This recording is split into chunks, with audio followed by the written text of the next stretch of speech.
salut Simon, tu vas Bonjour bien? Marc-André, ça va très bien toi? Alors, mon expert... Très bien, merci. Écoute, ce matin, je me suis levé, j'ai pris... On n'a pas le temps. Mon expert de Job Boom va nous parler de être un vendeur. Non, être un bon vendeur. Oui. Ça s'apprend, ça. Moi, je pensais qu'on essaie vendeur ou pas. Tu sais, il y a du monde, tu les entends parler, comme Antoine Mongrain.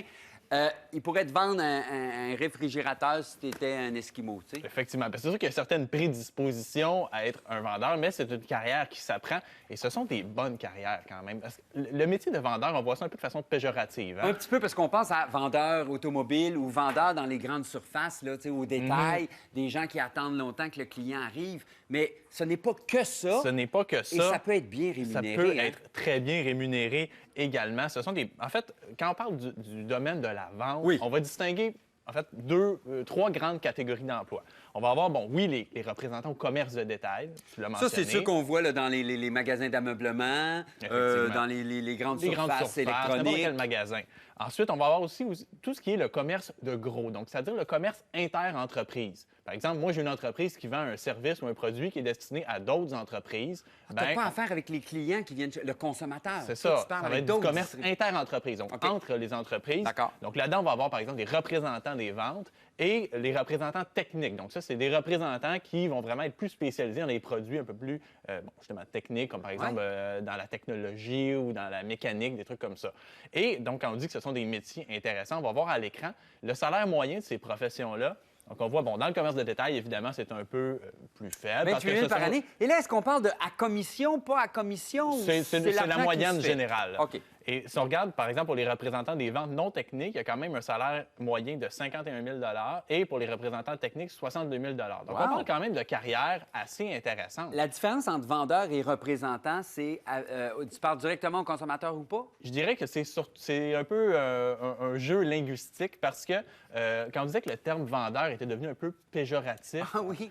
de plus en plus, pas attrayant.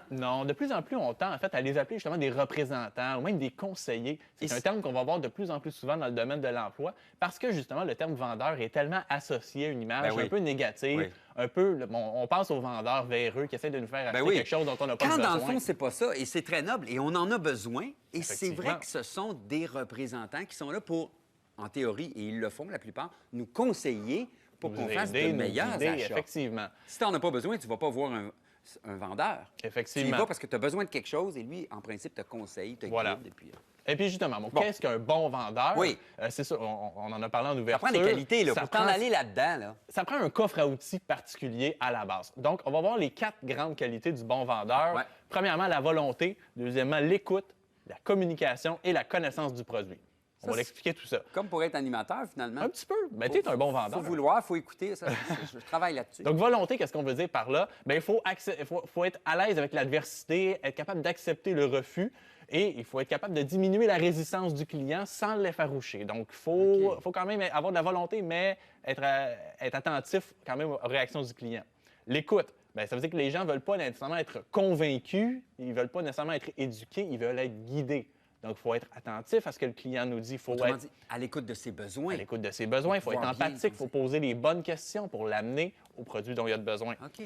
Aptitude en communication, qu'est-ce que ça veut dire? Bien, il faut être à l'aise à parler en public, il faut être quand même à l'aise à nouer des liens de confiance avec les gens. Donc, il faut quand même avoir une certaine aisance là, à parler. Prendre un cours en communication, en théâtre Toujours ou en utile. tu sais, art dramatique, ça peut toujours être bon. Toujours utile. Et évidemment, la connaissance du produit, bien, ça va de soi. Il faut être capable, dans le fond, faut bien connaître ce qu'on vend, il faut être capable d'en détailler les caractéristiques et de bien, justement, guider le consommateur ou le client à travers les différents Avoir produits. une passion pour un domaine en particulier, c'est pas mauvais si tu te diriges dans la vente de ce Effectivement, tout à fait. Mais surtout quand on parlait de représentants techniques, Oui. bien là, c'est sûr qu'une formation dans un domaine, par exemple, si on vend un produit qui a rapport avec l'ingénierie, bien, avoir une formation d'ingénieur, des fois, ça peut être intéressant. Parle-moi de cette formation. Bien, On justement, l'apprend où? On fait- c'est sûr qu'on le dit, hein, il y a des prédispositions parce qu'on verrait mal quelqu'un qui a un timide maladif être convaincant et diminuer la résistance du client. Donc, c'est sûr que Mettons. ça prend quand même un type de personnalité, mais il y a quand même des formations. On va voir un résumé de ces formations à l'écran. Donc, autant au niveau professionnel qu'au niveau collégial, il existe différentes formations là, qui peuvent nous aider à développer les compétences dans ce domaine-là. OK. Donc, OK. on ne les énumérera pas tous. Évidemment, Ouais. ça va être disponible sur le site de l'émission si vous voulez avoir plus de détails. OK.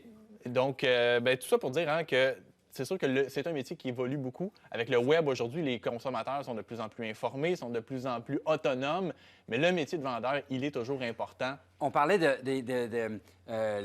les technologies de l'information. Oui. Est-ce que tu peux être, on en a parlé il y a 2 semaines, est-ce qu'on peut être vendeur ou représentant dans les technologies de l'information? Ben oui, tout à fait. Ben, ça rentrerait dans la catégorie des vendeurs techniques. Donc, il faut connaître bien tout ce qui est la technologie. Et le dicton qui dit vendeur de père en fils, ça se peut, mais c'est plus la même façon. Non, ça se fait effectivement. plus comme il y a 50 ans et même ça se fait plus comme il y a 15 ans. Tout à fait, parce que justement, avec les technologies de l'information, les consommateurs ou les clients, peu importe de quel type de client on parle, sont de plus en plus informés, sont de plus en plus autonomes, ils se fient de plus en plus aussi sur l'avis des autres consommateurs. Oui, donc, le vendeur, est-ce que ça veut dire qu'il est moins important? Non, parce que dans le fond, en fait, son défi, c'est d'être mieux informé que le client et d'être capable justement de le guider encore plus, parce qu'on va aller chercher l'information de base, mais il y a tellement de concurrence, il y a tellement de compétition qu'on a besoin quand même d'un petit coup de pouce pour se retrouver. Si on veut des renseignements sur cette carrière de vendeur, on peut aller sur différents sites. Oui, là, bien sûr, Jobboom, premièrement, bien sûr. pour voir des offres d'emploi, avoir les attentes des employeurs. Inforoute. FPT, c'est un site qui regroupe en fait beaucoup d'informations sur la formation professionnelle et technique, donc le FPT. Donc, une excellente ressource pour avoir toutes sortes d'informations sur les différentes formations dont on a parlé. Ces adresses sont sur notre site Info Plus. Merci, Simon.